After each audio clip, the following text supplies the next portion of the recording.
Danny Ainge once said it felt like Larry Bird scripted the contest to make it interesting. Dale Ellis had 15 points, and Bird calmly raised his index finger before drilling the final shot to win with 17. This win was especially notable because it was part of Larry Bird's legendary three-peat, as he won the long-distance shootout in 1986, 1987, and 1988. In classic Bird fashion, he dominated the competition and further cemented his reputation as one of the greatest shooters ever.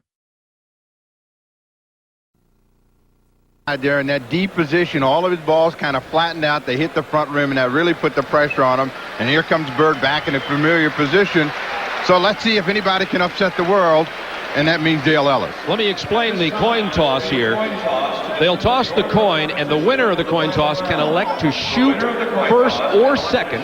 The loser will then have his choice of baskets.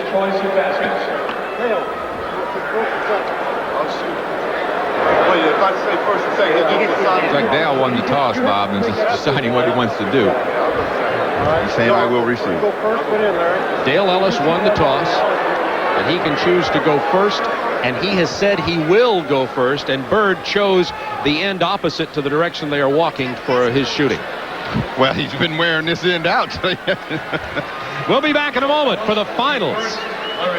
Dale Ellis, we are not going to go away. Dale Ellis is going to shoot right now. 1 minute, 25 balls, a maximum of 30 points. The winner with $12,500. Second place, $7,500. This first rack is probably the most crucial for Ellis. If he can get a good rhythm going, he'll have a chance.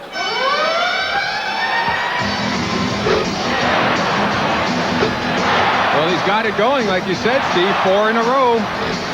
And you know, I might mention here, he may have launched that first ball before the siren sounded, and we'll make sure to see if that in fact is an official point. Ellis is a player that, you know, can feel a little bit of pressure, but he's got some good results in the first 2 racks. Now we have 30 seconds remaining, and Ellis with 9 points, and 11 with the 2-point ball. Let's see if he can get all the balls up this time. He has yet to do that. Well, this rack has hurt him, Steve. Got a big ball there. Now he's got to really go with some speed and accuracy from the corner. 10 seconds left. 14 points for Ellis.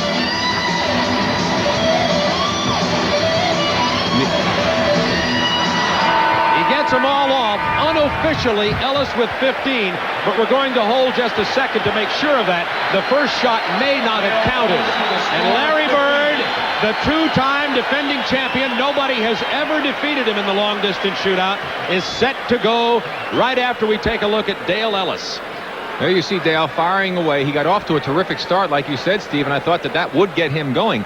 However, even though he shot well on the second rack, the third and fourth racks were really his downfall. He was only able to drop that 1 brown ball and 1 2-point shot in on those 2 racks, and that could prove to be very costly going up against the defending champion, Larry Bird. You know how Bird is. He feels that when the money's down, no one is better than himself. Watched him. He lined all those balls up to be in the perfect position on that first rack. I'm surprised he didn't do it on all of them. He has 60 seconds, 25 balls. He has to meet 15 points. A slow start. But he warms up as he gets going. 3 points out of the first rack.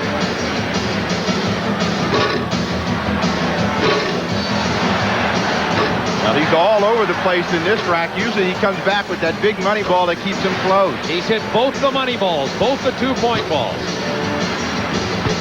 It's like he's over-adjusting. He's come up short, and then he's all of a sudden throws it a little bit long. He certainly doesn't have that normal Bird rhythm going for himself. He does not. And 25 seconds remaining. He has only 7. Has to beat 15.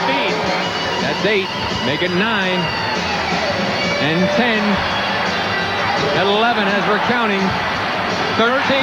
Huge rack that time for Bird. He's still got to drop one here quickly. 14. This is a tie for the money.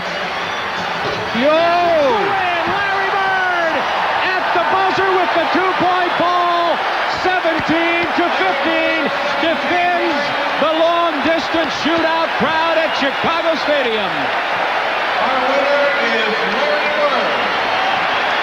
Every fan in his section received a McDonald's VR gift card. Good for 3 friends. ice water in his veins. The man is really spectacular. He was all over the place, as Steve pointed out, in the first 3 racks, and when it came down to the money time, this is what the man responded to. He needed to make a couple down the stretch. He needed to make the last 3 to win, and he's down to the last 3. There's 1. Now he's tied, and now he's the winner 3 times in a row. He knew it when he let it go and was headed for that check in the winner's circle. Bird came through with the big shot.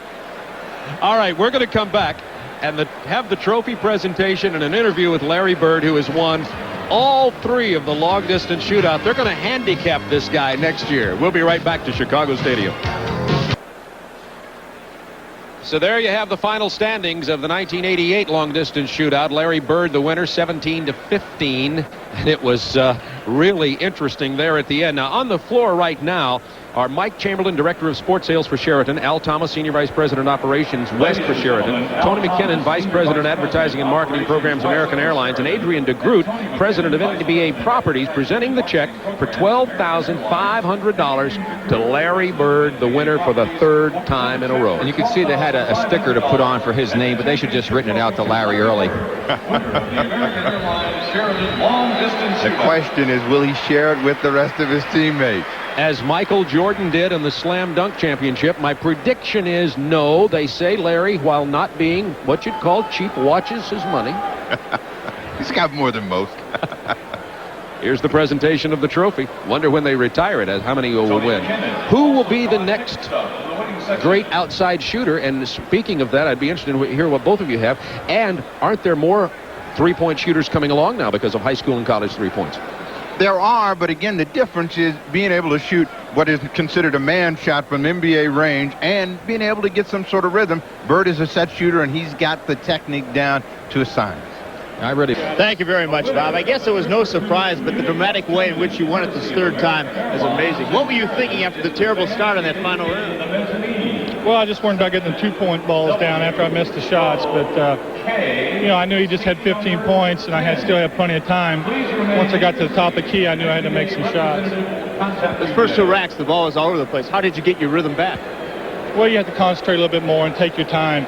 A minute's a long time to get up 25 shots, so I just took my time and was just hoping that some of them would start dropping for me.